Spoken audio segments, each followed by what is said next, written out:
but it's what's coming in on the back of that. Amendments to the Human Rights Act, amendments to the Criminal Code that really cause a lot of concern. And that mandate will bring this country into new territories that no other nation has entered. When the drawing of the Holy Spirit empowers us to use our liberty of conscience to choose Christ, we experience true freedom. If ever there was a time to be reevaluating what the Constitution is, what it protects and what it provides for, it would be now. If God didn't call up someone just like him, we would not have America today. We certainly would not have the freedoms that we have today. We are living today in an era of misinformation, cancel culture, coercion of conscience, and intolerance for those who deviate from the established orthodoxy.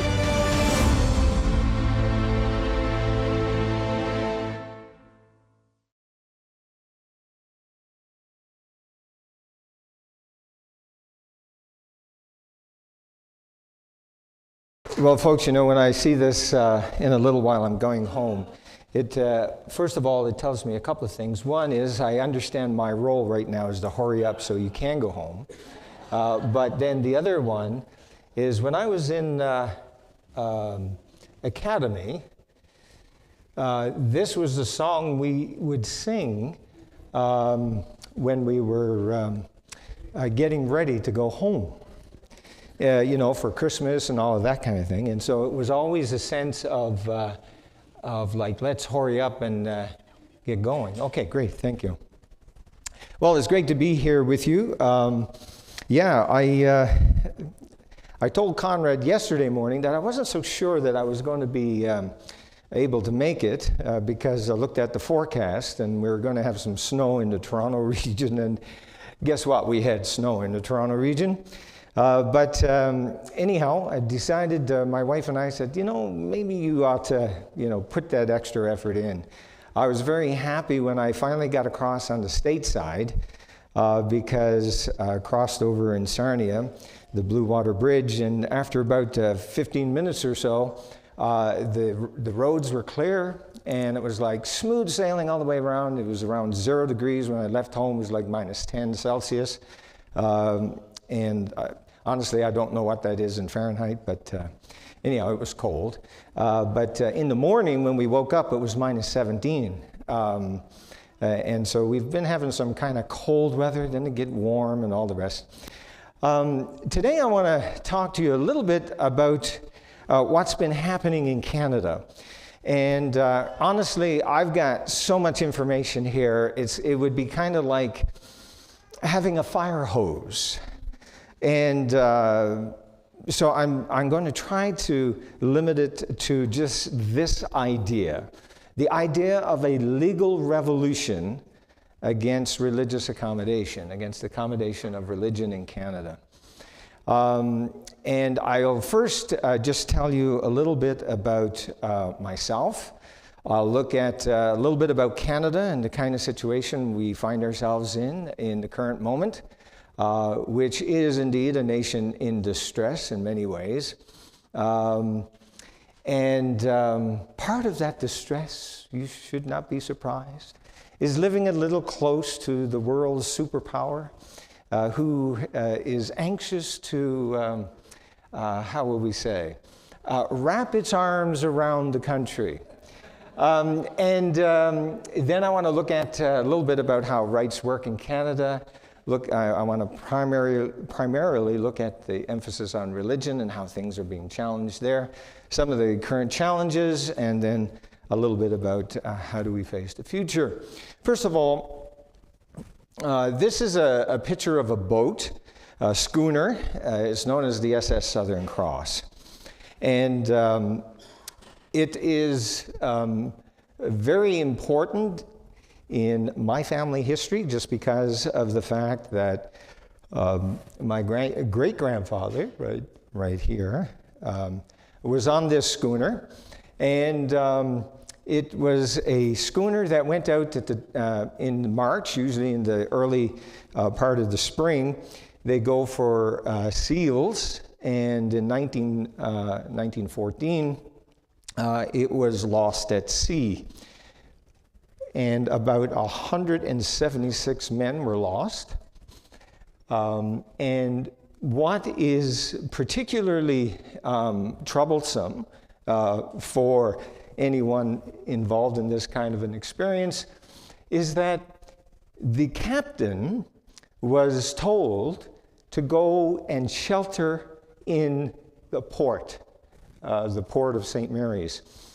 And he decided that no, he wasn't going to do that. Instead, what he was going to do is he's going to try and run for St. John's. And I'll just show you. St. John's would be right over here. And the boat was on this part of the island, making its way around. And a major storm came up, and he was supposed to either go up in here or up in here for just to wait out the storm.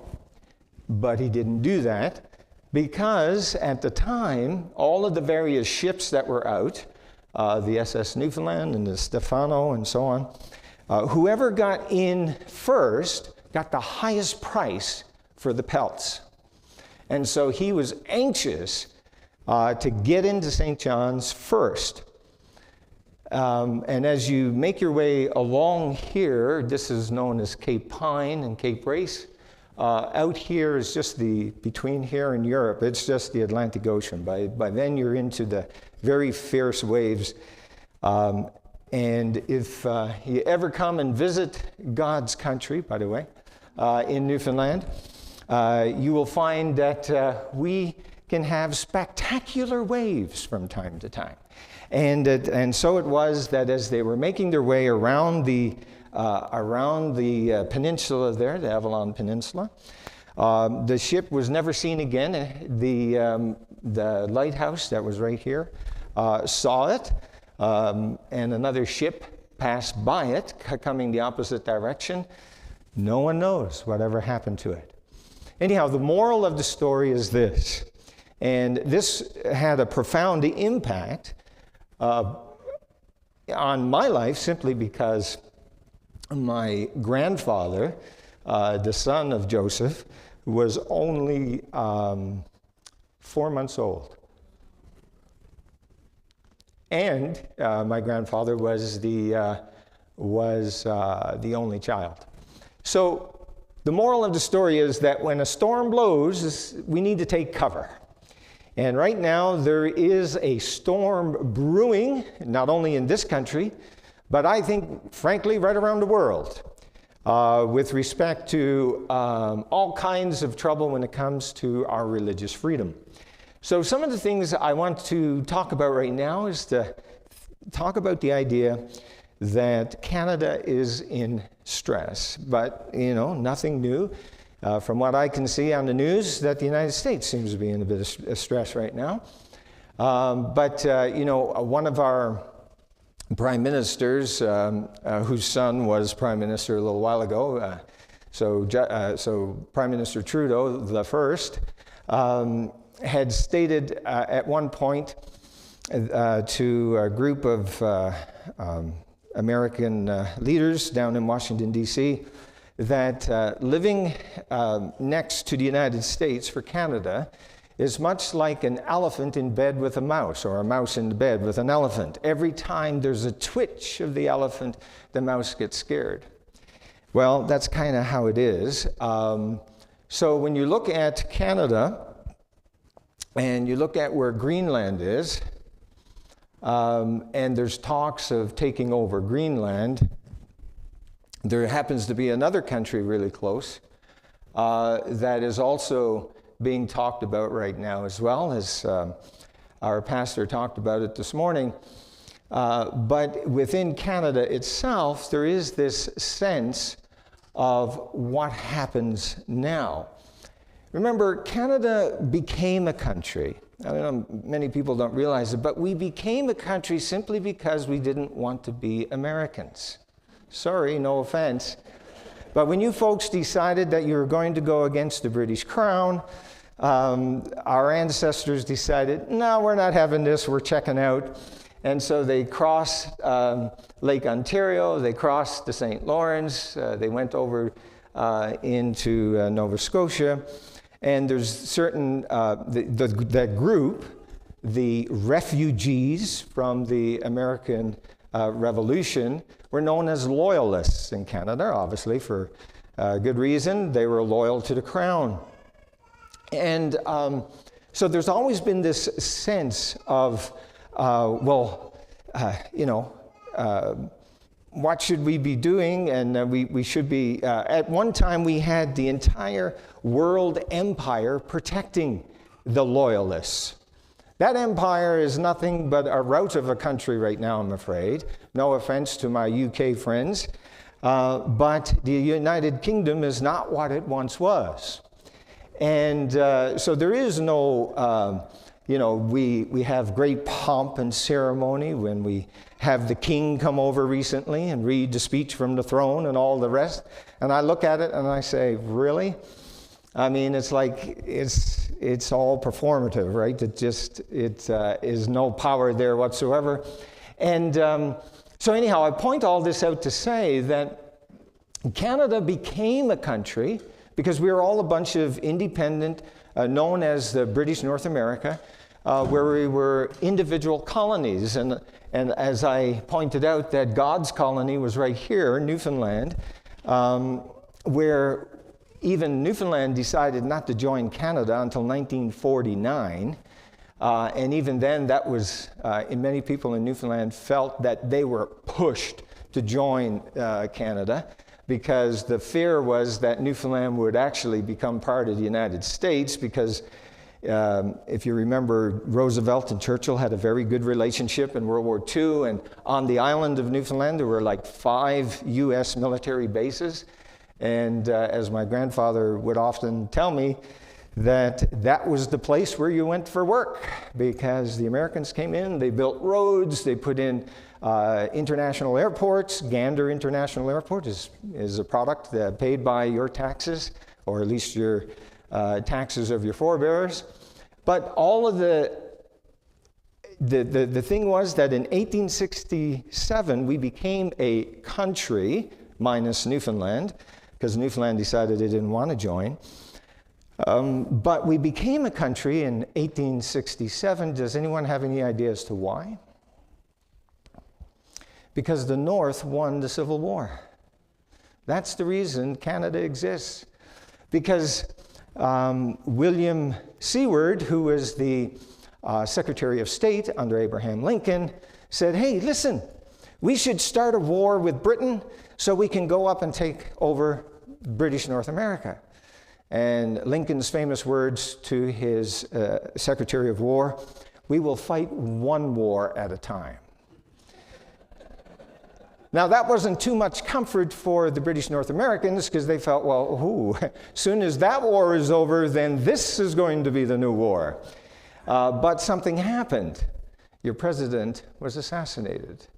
And really, you talk about how things happen in history. In my reading of things, I wouldn't be surprised that we would have already been Americans if it had not been for the assassination of Lincoln and the struggle of trying to settle the South after the war. But that is why Canada became a country. And so now, the country looks at all of that, and we're seeing now that Canadians are looking at the United States from a very different lens. Remember, I don't know if you remember this or not, but we remember it because we're taught it in school.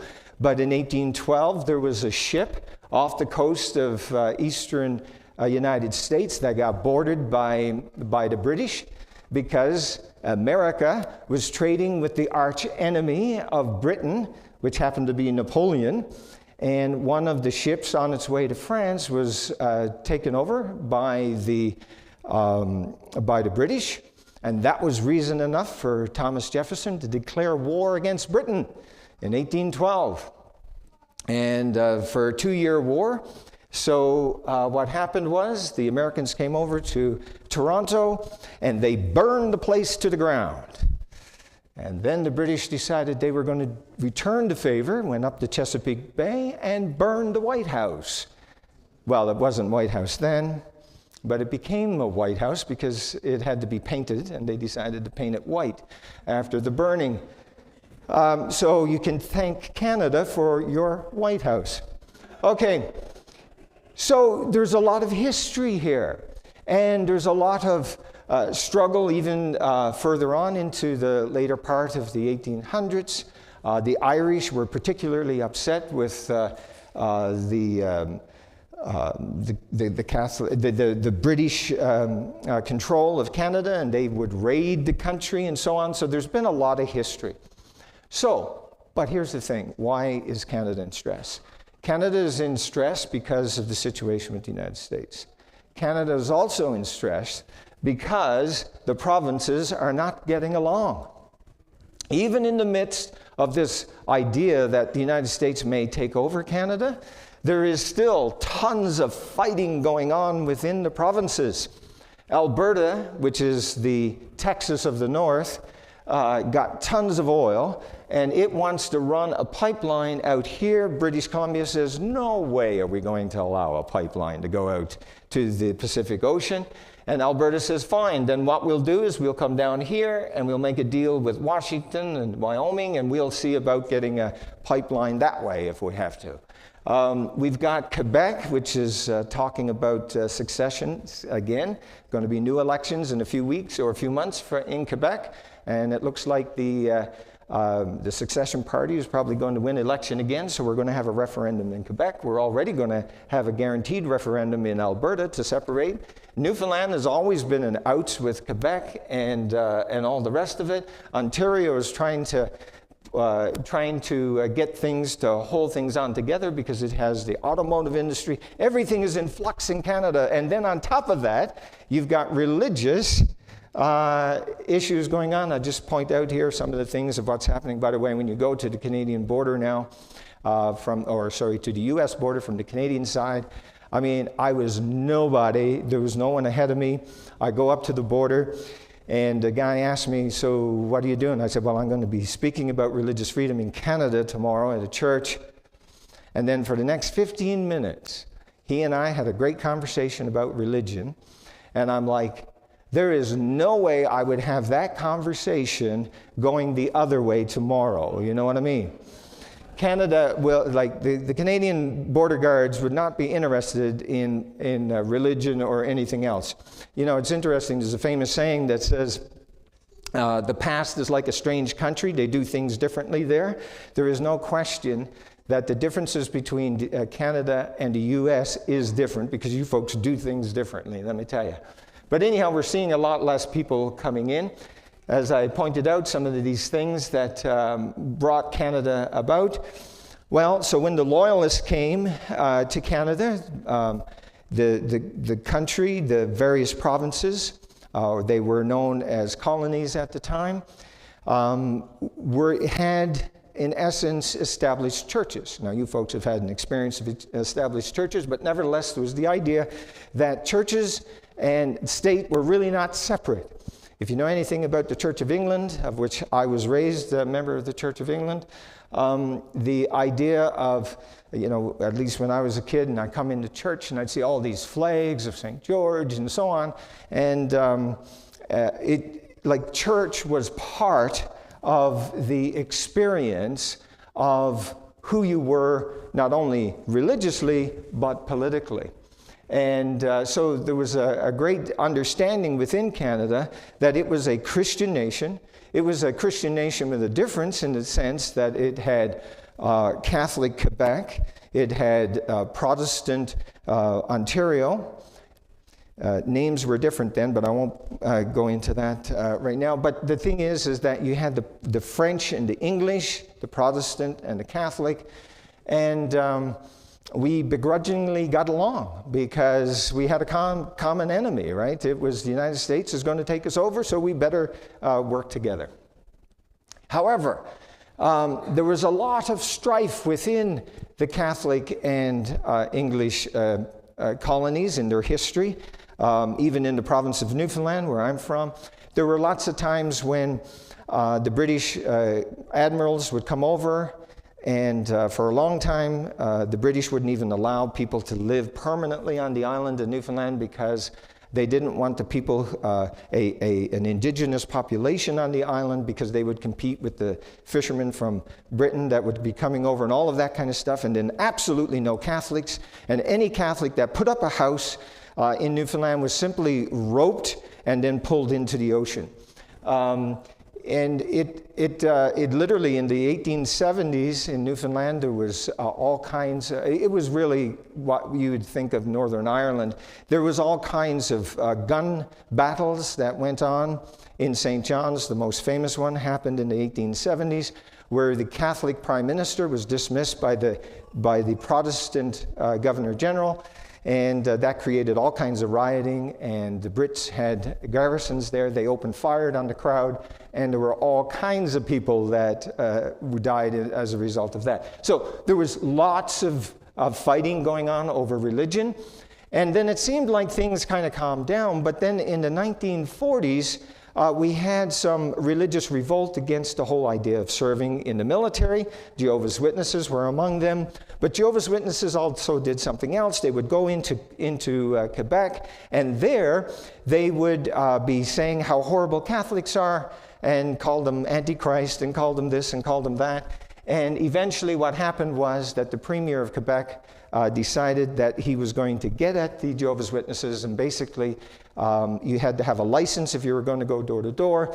They, of course, would never get it, so they would still go door to door anyhow, and then they would be put in jail, they would lose their businesses, all of that. And famous cases went up to the Supreme Court of Canada.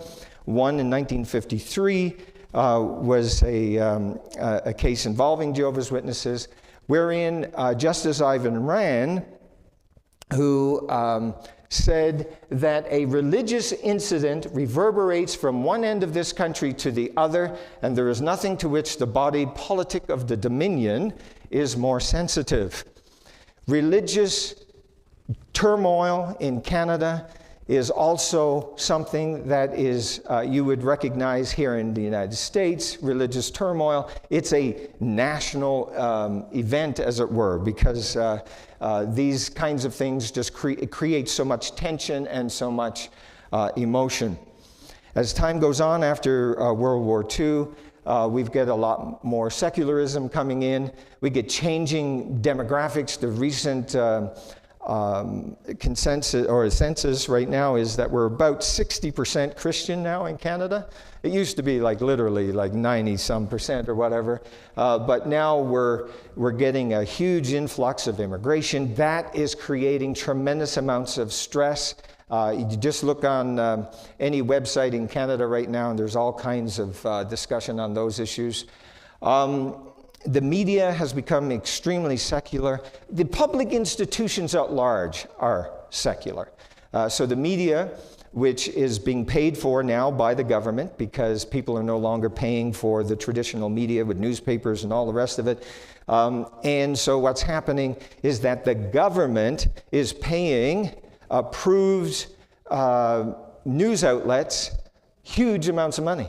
CBC, which is the Canadian Broadcasting Corporation, is the largest recipient. It's currently at I think it's $1.4 billion right now, Canadian. Now that doesn't mean nothing. That's $20 US. You know, you get the idea. But it's, but nevertheless, for us, it's big money. And the current Prime Minister has promised to double the amount that they're going to get. Well, what's happening is that the CBC is, in essence, a propaganda arm of the government. Because it is not going to say anything that's going to be in any way against the government. It just won't. And a recent, recent as in within the last 6 months, one journalist did have the audacity to go against the government and was asking one of the cabinet ministers some very hard questions, and he is no longer at CBC. So, and it's not only CBC, but it's the other so-called independent news sources such as CTV News and others that are global, another one. They get huge amounts of money, and I mean it's like into the hundreds of thousands and sometimes millions. So it's It's really quite the game going on. There is what I refer to in my book, and I will talk about this in a little bit, but in here I call it the cathedral. This kind of like we have this accepted narrative of how you are to believe how things are. And when that's reinforced by your universities, by your government, by your media, by all the institutions, then it seems like, okay, well, that's the only way. I mean, that is then the truth of things. So anyhow, we're in stress. There's no question about it. We've got a rise of the administrative state. I'll talk about that a little bit. Okay. Want to talk real quick about our Constitution. You folks have it so easy. You've got one document that is your Constitution. We only have about 24 documents that are our Constitution, but we even make it even more complicated because we also say that there are unwritten constitutional principles that we must know. Because you see, we part of the British experience where in Britain they still don't have a written constitution, it's an unwritten constitution. For example, there is absolutely nothing in any of the 24 documents that says anything about the office of Prime Minister. You have a whole section about your president and a whole section about your judiciary and your legislature and all the rest of it. There is nothing about the Prime Minister, and yet the Prime Minister wields it is the most powerful office in the country. And it boggles my mind, and it boggles, how it's kind of like, it's by tradition. And so then, if a prime minister does something outside of the tradition, well, then he creates a tradition for the next guy. It's quite interesting. Anyhow, so the two major acts that most people think about is the Constitution Act. It used to be called the British North America Act of 1867. That's when we got so frightened together that we decided to have a country. And then in 1982, that is when we got the Charter of Rights. Prior to that, we had to lean upon the judges to ensure that our rights were being protected. Justice Ivan Rand is one of those heroes in my view. But one of the problems I have is that a lot of people that go to university or go and attend law school, they think the world began in 1982. No, it didn't. We have a whole history of law, but this is the mindset today. And anyhow, I got to go through here. So, of course, when we think of the rule of law, we think of separation of powers of the various the three areas of government, the judiciary, legislative, executive, that the laws apply equally, including those who govern. This concept right here was challenged just yesterday.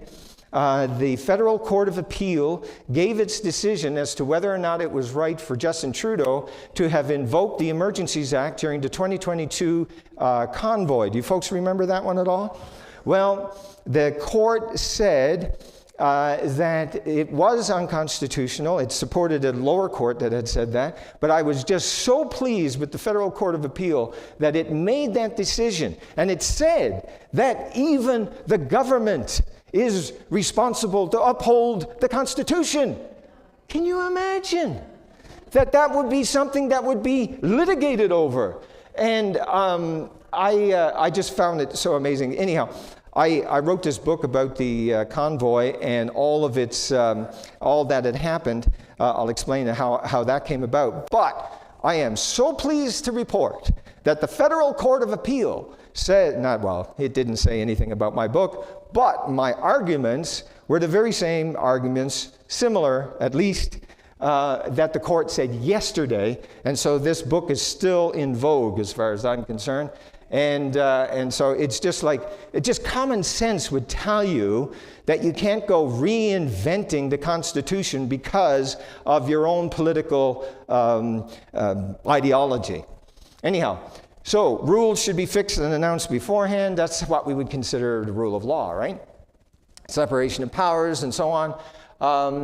So the Charter is a document, like I said, in 1982. It deals with the personal relationship between the individual and the state. That got totally thrown out with respect to the COVID-19 experience. But anyhow, government is responsible not to offend the charter. It offended it in spades during COVID, as far as the courts haven't said that about COVID, but they said it about the Invocations Act, and I'm very thankful even they did that. Okay, here's the kicker. So the beginning of the charter says, whereas Canada is founded upon principles that recognize the supremacy of God and the rule of law, the courts have said that the supremacy of God clause is meaningless. Isn't that nice? It's only part of the Constitution, but it's meaningless. But the rule of law clause is still very important. In fact, when it was, this was part of the negotiations that went on in bringing the charter into effect.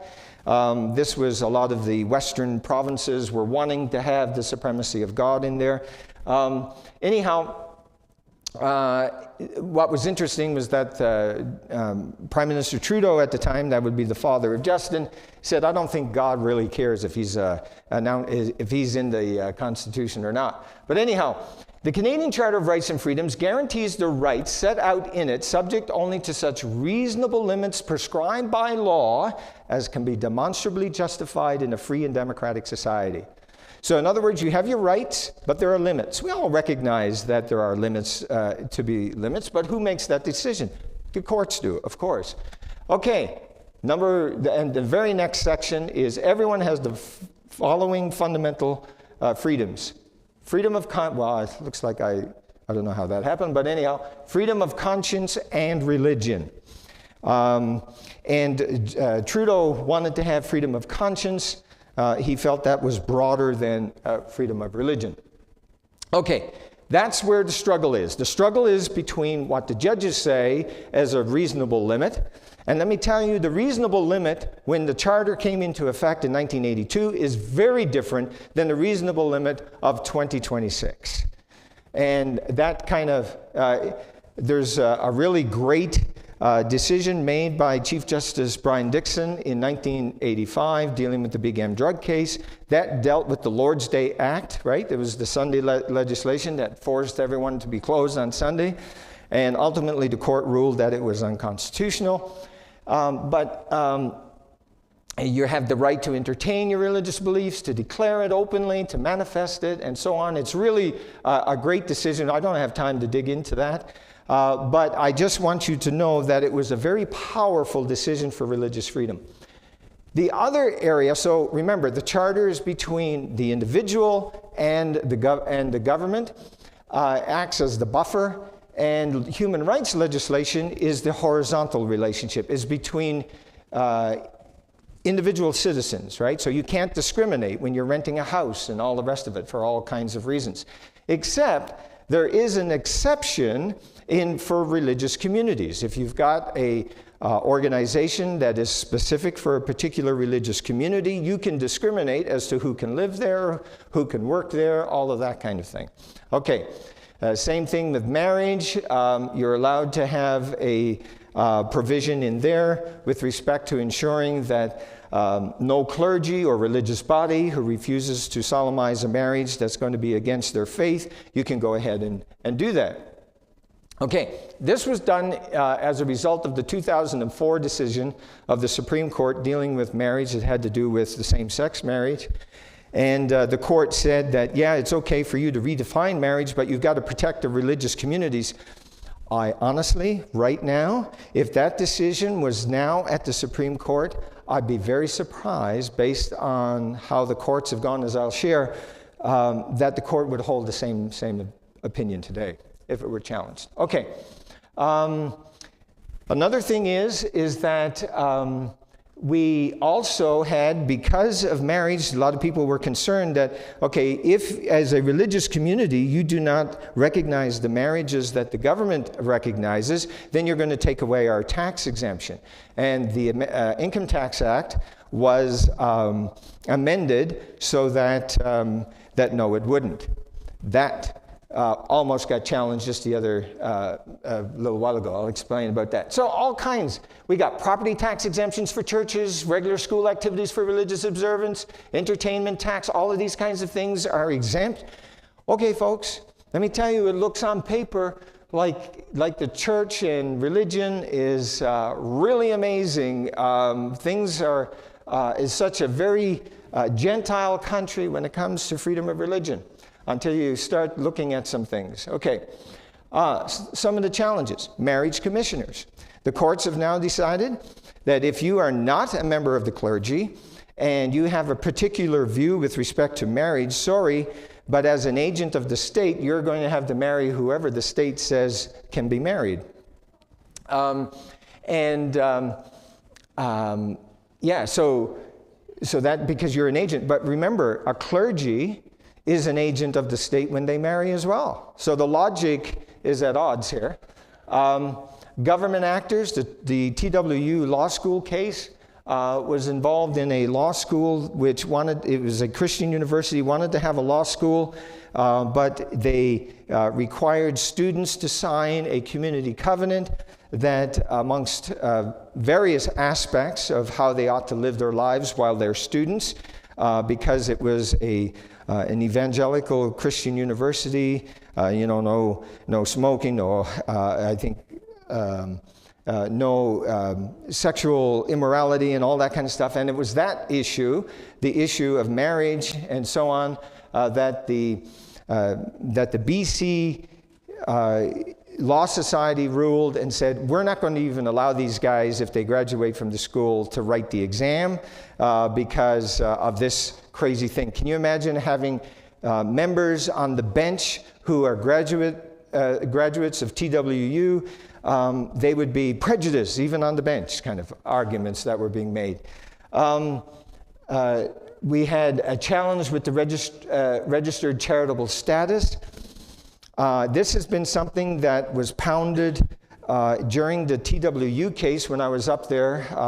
I was legal counsel for an intervener in the case, and my seatmate actually, who was the lawyer for the Canadian Bar Association, she got up and she was making the argument that when the government is handing out a license to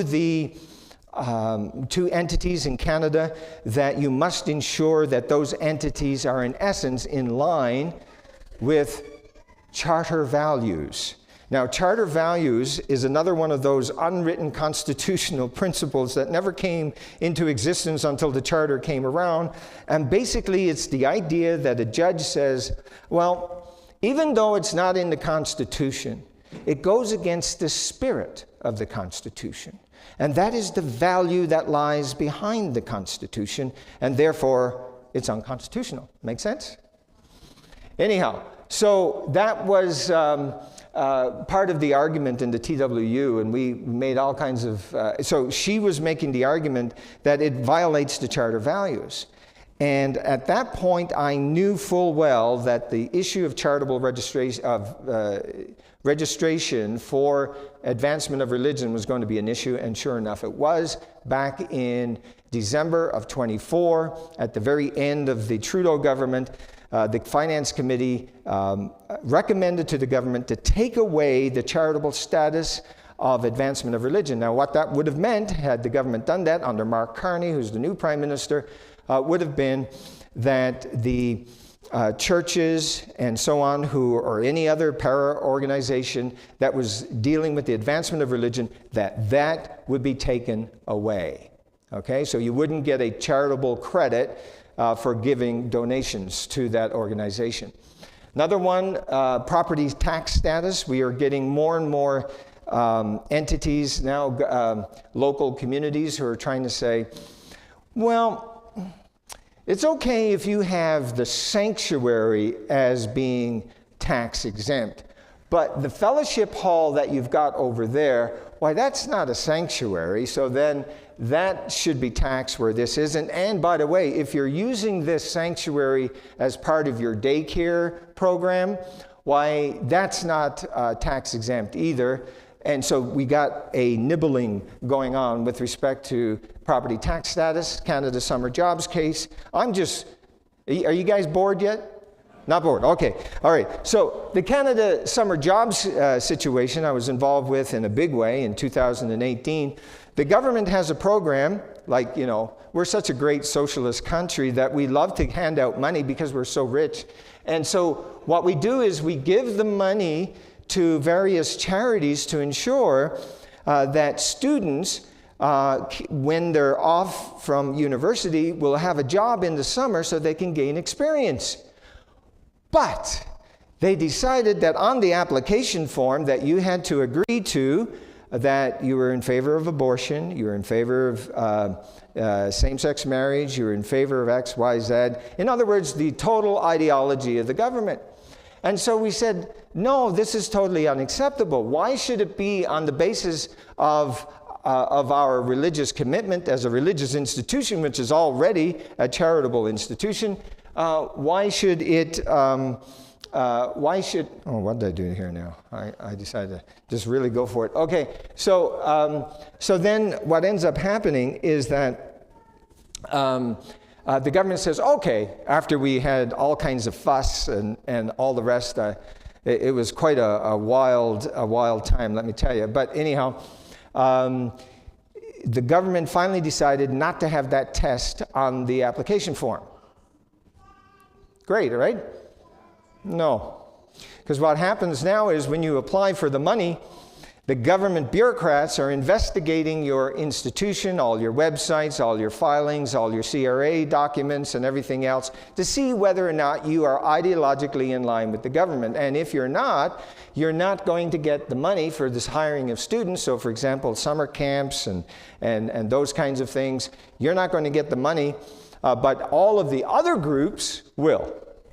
And anyhow, so that's another example. I told you about CBC. CBC is constantly running stories about the discrimination that goes on in churches. They hire only ministers who are affiliated with that church. They only allow Sunday school teachers who are affiliated with that church. They won't allow other people, and yet the government is sponsoring the churches because of the charity tax credit that is given. During COVID-19, we had a situation where people were told that it wasn't I gotta watch what I'm doing here. Let me see. Wow, I went by that real fast, didn't I? Let me just see. Anyhow, so the whole thing was that you couldn't have a religious objection. We've talked about this, of course, and in this community here, you know the issue quite well. But isn't it interesting how everyone around the world had the exact same wording? I was in South Africa a while back, and they had the exact same wording. And the idea was that if your religious community that you're a member of, that you say that it's against my religious faith to have that vaccine, but your community says it's okay, then I'm sorry, but there's no religious exemption for you, and so forth. Anyhow, the COVID-19 thing gave a impetus for the trucker convoy. You folks actually had it very easy in this country during COVID. You guys think it was really rough, but let me tell you what rough was like. Rough was like being confined in your house for months and months and months at a time, and neighbors would be calling. Now maybe that happened down here too, I don't know, but they would be calling to let the authorities know that you went out and you somehow violated the COVID policy. You couldn't even have a church service even if you held it out in the parking lot, and no one was was even breathing air against each other. It was just simply the church would have a small FM radio station where it was broadcasting its message to the people in the parking lot with their cars running because it was freezing cold, and that was a violation.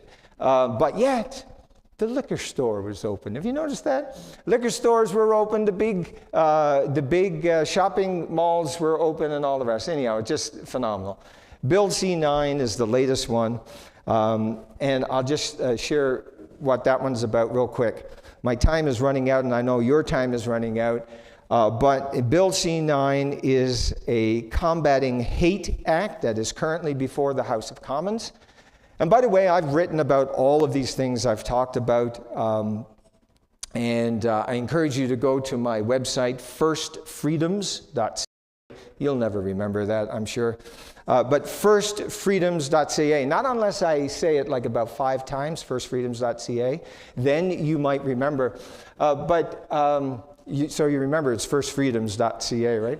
So anyhow, so what happened is that in the Trudeau administration, he brought in the Online Harms Act, which was like an extraordinary reach of government. It was going to be hundreds and hundreds of millions of dollars, creating a whole new agency of the government. That's just what Canada needs, is another bureaucracy to be paying attention to everything that's going on online, to ensure that you are not violating or offending anybody, and all the rest. And so that created like a huge uproar, and it was part of the reasons why pressure was mounting on the Trudeau government, or at least Mr. Trudeau, to resign, and he did eventually. But then, of course, Mr. Carney has come in, and he's brought in not Bill C-63, the online one, but now it's the Bill C-9, which is the Combating Hate Act. And here's what they've done. They have watered down the definition of hate. The courts have dealt with hate for many, many years. We also have in Canada, like here in the United States, the criminal code, or the whatever it's called down here, but anyhow, it's the criminal law, is a state issue, and mostly. And then in Canada, it's the federal issue. So a criminal law is the same right across the country. And in the criminal code, then, we've had hate crimes as part of our criminal code for many, many, many decades. And it's, but now what's happening is this Combating Hate Act is going to take away one of the defenses on that criminal code provision, which says that if an argument or a debate is going on involving, and it's a religious matter, then it's known as the good faith. As long as it was done in good faith on a religious text or a religious dispute, it would not be considered hate under the criminal code. This act is going to take away that protection. So now religious debates will indeed be part of the concept of hate. And especially when you lower the definition of hate, the courts have said that hate is an extreme emotion that deals with the vilification and detestation of another. And this bill is basically saying it doesn't have to be a extreme emotion, but a strong emotion, and that it could be vilification or detestation.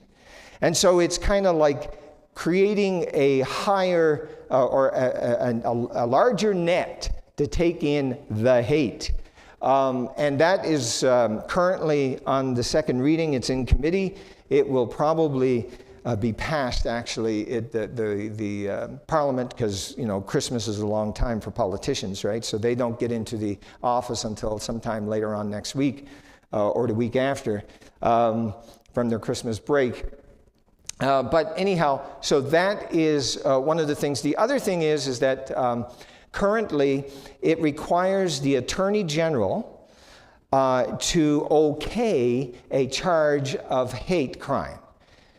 That is going to be taken away. So now it's going to be up to the individual prosecutors. They will now decide whether or not to prosecute the hate crime on an individual. So there's all kinds of issues going on with respect to that. And I see that my time is gone. Even though I'm from Newfoundland, and Newfoundland is a half an hour later than the rest of the country, I will not take my Newfoundland privilege and say, we'll continue on for another half hour.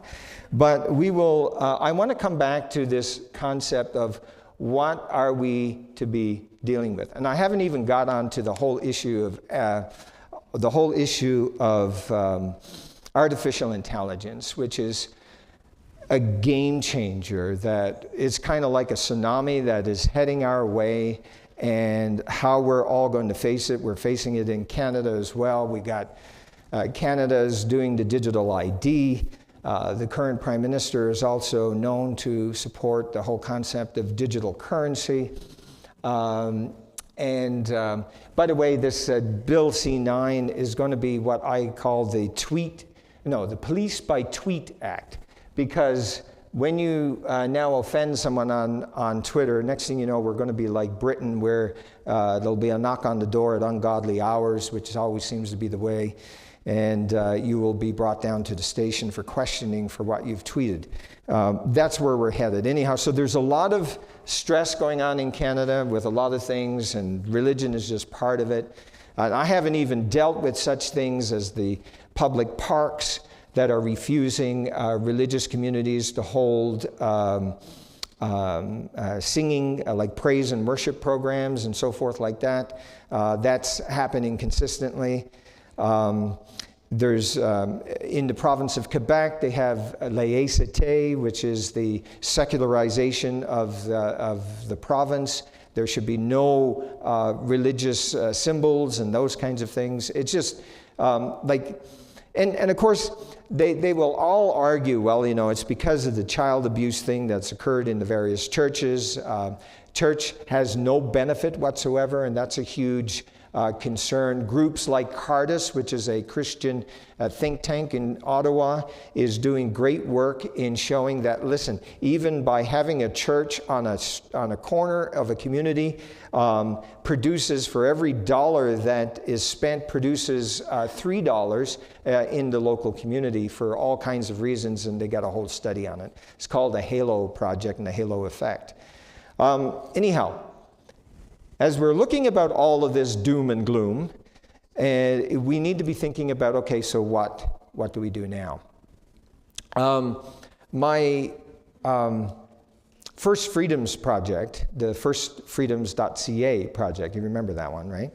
Firstfreedoms.ca. So that one is based on the decision of Justice Ivan Rand that I had just mentioned.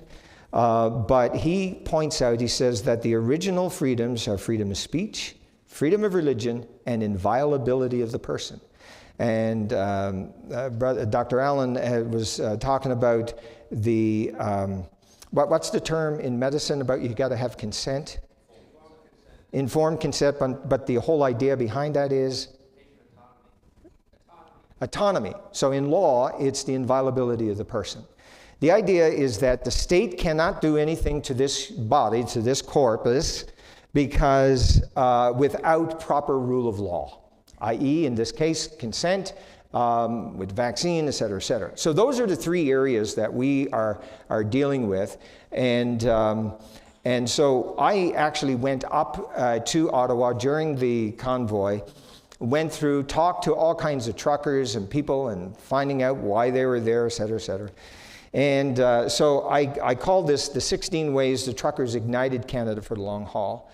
And there is like, when I read the decision yesterday of the Federal Court of Appeal, I mean, I was just praising the Lord, really, because in many ways, the very things that we have been arguing for the last several years, finally, we got a court, a high court, a Federal Court of Appeal.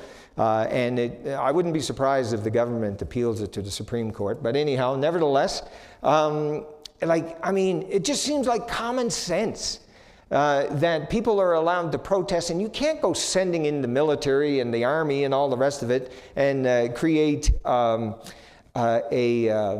situation like they did.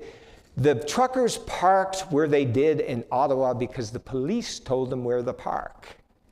Okay, so that's how rough these truckers were.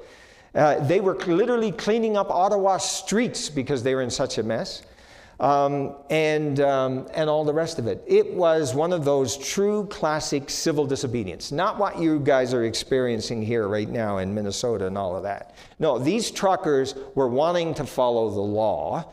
They knew they would be fined. They'd be fined parking tickets is what they would be fined in the normal course of events. But instead, a sledgehammer comes, the Emergencies Act. Anyhow, all of that to say, that was to me an absolute violation of our charter rights. And the Court of Appeal at the federal court says indeed it was. Anyhow, very good. So what do? Well, one of the things is we got to be vigilant when it comes to upholding our inviolability of our personhood, ensuring that that government respects us as individuals, our AI and so on. That's going to be happening. There's combat. We need to combat haters of speech. There's a whole bunch of stuff I've written on that. Understand who we are as human beings. We are made in the image of God. We got to anchor ourselves in our faith. That is absolutely important. And brother, I love what you talked about courage, because I put in here the whole concept of cultivating courage, develop the resilience to withstand the challenges that are happening. And that doesn't, my wife and I, there's other things. One's about no fear, and I see my time is up. And I'm going to hand over everything. But let me just say this. My wife and I were hiking, I think it was either in the Jackson Hole area or up in Banff, Alberta. We were hiking, we're in our 30s, and we're hiking up the mountain. And this guy, who was definitely well into his 70s, passed us as if we were mere children. And we were like, how is that guy doing it? And we said to him, man, when we get your age, we want to be just like you. And he said to us, words that have come down throughout all of us, and we tell it to our kids, well, what are you doing now? And that's the question. What are you doing now? And so anyhow, by the way, I have copies of these books here. If you would like a copy, I'm happy to give it to you, but it comes with a cost. And that cost is that you go to firstfreedoms.ca, sign up for my newsletter, and you can have the book.